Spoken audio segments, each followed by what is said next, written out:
When ye see these things come to pass, know ye that the kingdom of God is nigh at hand.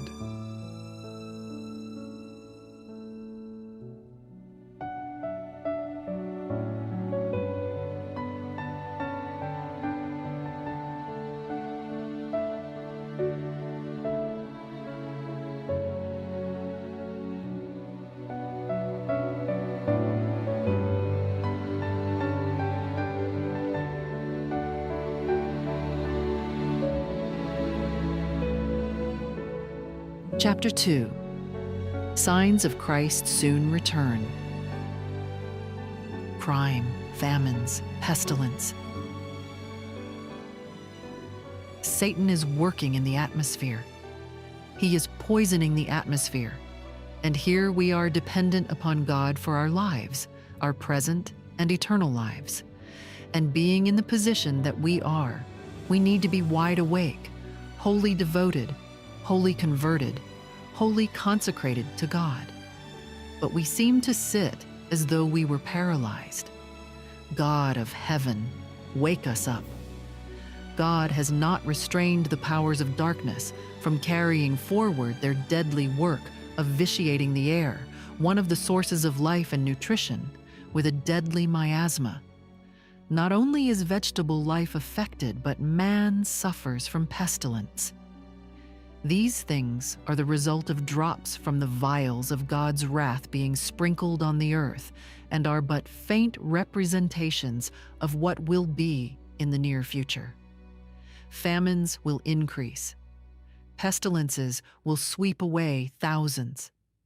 Dangers are all around us from the powers without and satanic workings within, but the restraining power of God is now being exercised. I have been shown that the Spirit of the Lord is being withdrawn from the earth. God's keeping power will soon be refused to all who continue to disregard His commandments.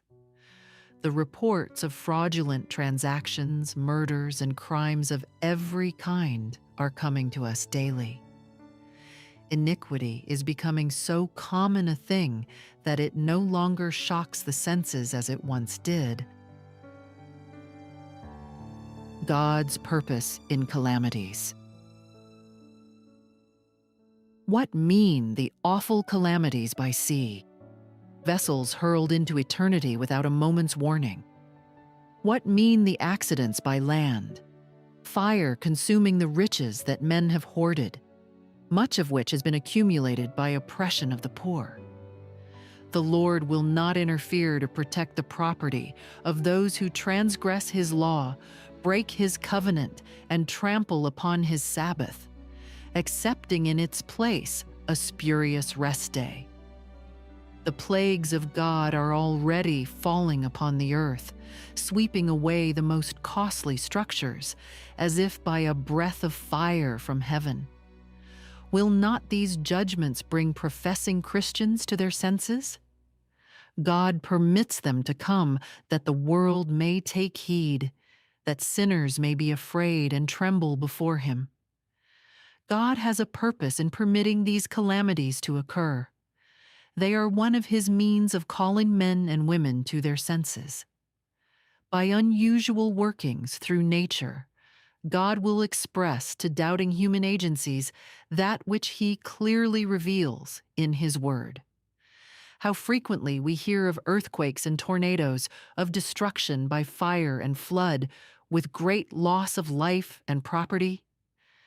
Apparently, these calamities are capricious outbreaks of disorganized, unregulated forces of nature, wholly beyond the control of man. But in them all God's purpose may be read. They are among the agencies by which He seeks to arouse men and women to a sense of their danger.